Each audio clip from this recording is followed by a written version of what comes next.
نہیں ہوں، میں جو ہوں وہ اس حوالے سے نقال ہوں، جو کتاب و سنت میں آیا ہوا ہے اس کو نقل کرتا ہوں۔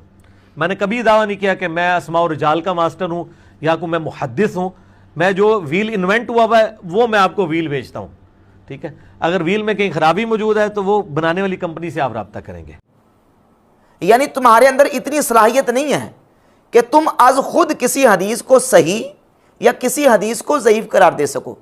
اصول حدیث، اسماء و رجال، محدثین کے اصول و ضوابط، حدیث کے قبول و رد کے اس ضوابط اور اصولوں کی روشنی میں تم کسی حدیث کو صحیح اور ضعیف قرار نہیں دے سکتے، کیونکہ تم نقال ہو، تمہارے اندر اتنی صلاحیت نہیں، بقول تمہارے، تم نے خود مانا ہوا ہے۔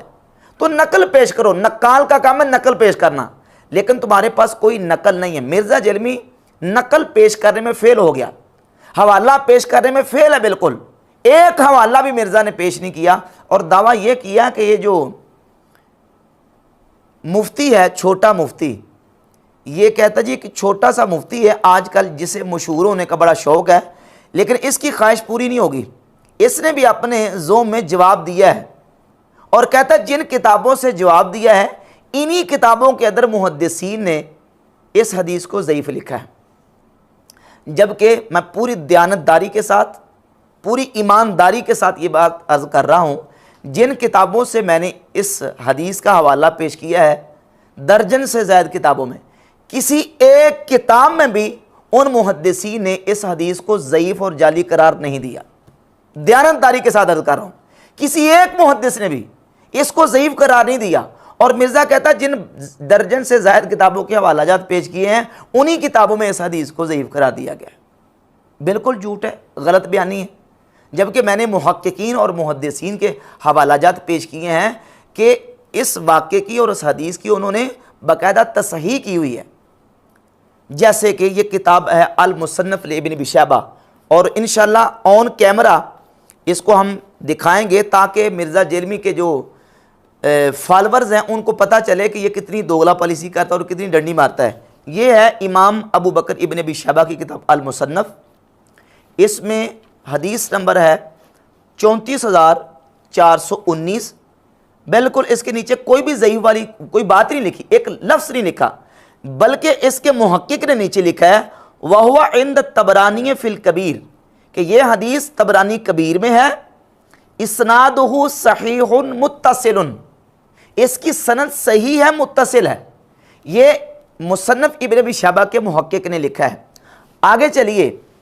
مرزا جیلمی نے امام احمد بن حنبل کی کتاب فضائل الصحابہ کی بڑی تعریف کی ہے، اور بالخصوص وہ نسخہ جو عرب سکالر شیخ وسیع اللہ بن محمد عباس کی تحقیق اور تحکیم کے ساتھ شائع ہوا ہے۔ ایک اس کا ایڈیشن بک کارنر جیلم سے شائع ہوا ہے، اور دوسرا یہ ادارہ اسلامیات لاہور سے شائع ہوا ہے۔ دونوں کے نمبر سیم ہیں، ایک جیسے ہیں۔ اس محققہ نسخے کے اندر بھی یہ دیکھ لیں، روایت نمبر 1481 اور 1482، اس کے نیچے محقق نے لکھا اسنادہ صحیح، اسنادہ صحیح، یعنی یہ دونوں روایات جو ہیں، یہ دونوں سندیں اس کے نیچے لکھتے ہیں اسنادہ صحیح، اسنادہ صحیح۔ تیسرا حوالہ ایک عرب محقق ہے شیخ سید عمران، وہ شرح اصول اعتقاد اہل سنہ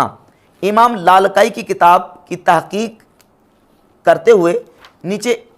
صفحہ نمبر 419 پر روایت نمبر 100 کی تحکیم کرتے ہوئے لکھتے ہیں صحیح اخرجہ الطبرانی فی الکبیر، کہ یہ حدیث صحیح ہے، اس کو امام طبرانی نے المعجم الکبیر میں ذکر فرمایا۔ اس کے ساتھ چوتھا حوالہ تصحیح کے حوالے سے امام حیثمی رحمۃ اللہ کی کتاب مجموع الزوائد سے۔ مجموع الزوائد کا حوالہ پیش کرنے سے پہلے یہ وضاحت سمجھ لیں ذرا کہ مرزا جیلمی یقین جانے کہ یہ دعویٰ کرتا ہے حدیث کو سمجھنے کا،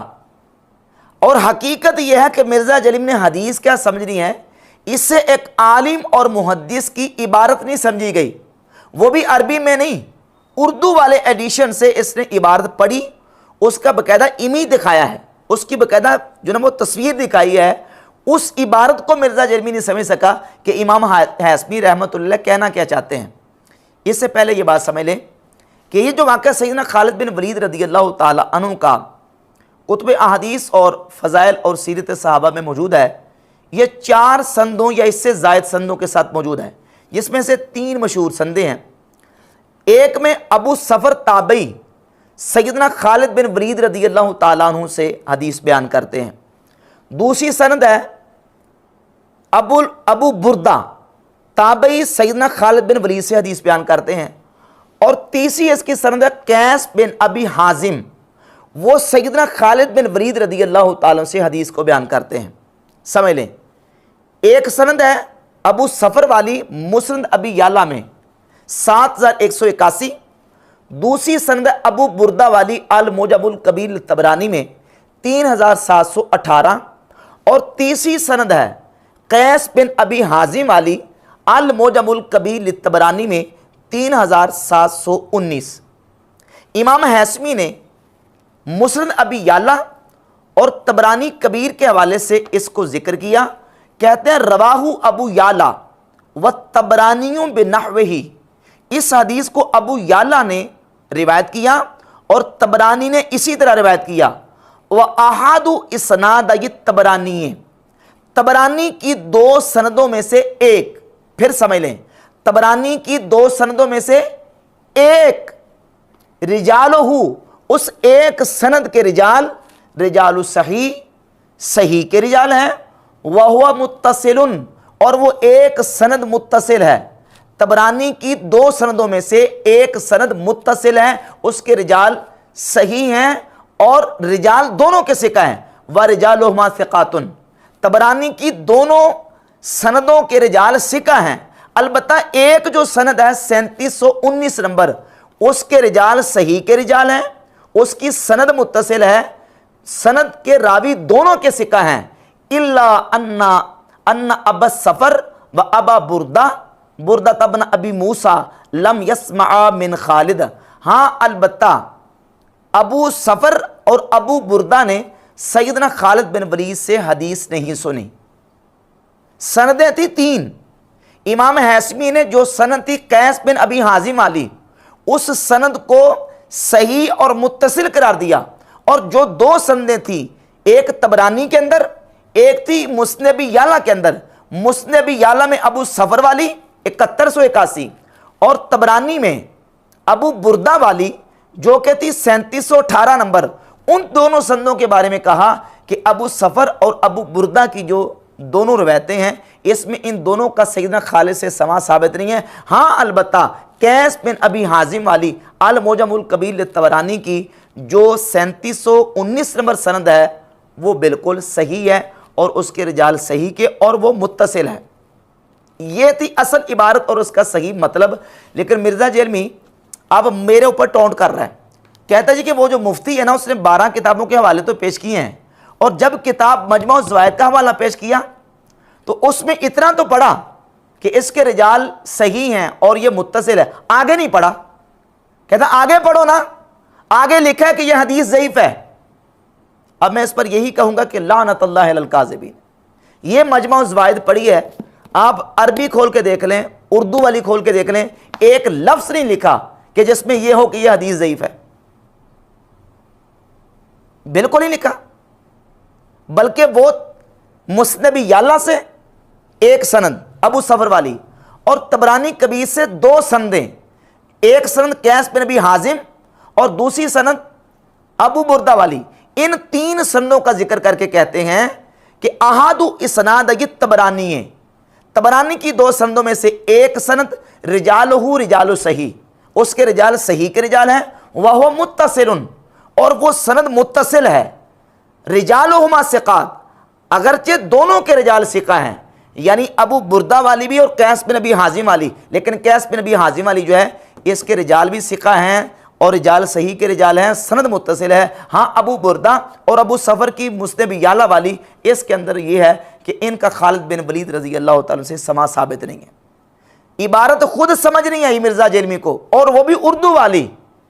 اور الزام میرے اوپر لگا رہا ہے کہ جناب وہ آگے پڑھا نہیں ہے۔ بھئی آگے کیسے پڑھیں؟ عبارت تو یہاں سے حل ہو گئی، حدیث کو تو انہوں نے صحیح کہہ دیا۔ قیس بن ابی حازم علی جو حدیث ہے اور روایت اور سند ہے، اس کو امام حاسبی نے صحیح قرار دیا۔ تو بحمد تعالیٰ ان ائمہ محدثین کی تصریحات موجود ہیں کہ یہ روایت جو ہے یہ صحیح ہے۔ اور پھر اس کے ساتھ ساتھ آگے چلیے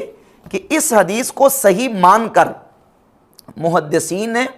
اور علماء نے ذکر کیا، اور اس کو سیدنا خالد بن ولید رضی اللہ تعالیٰ عنہ کی کرامت کے طور پر اس کو ذکر کیا ہے۔ ایک حوالہ میں آپ کے سامنے رکھتا ہوں، یہ سیر اعلام النبلاء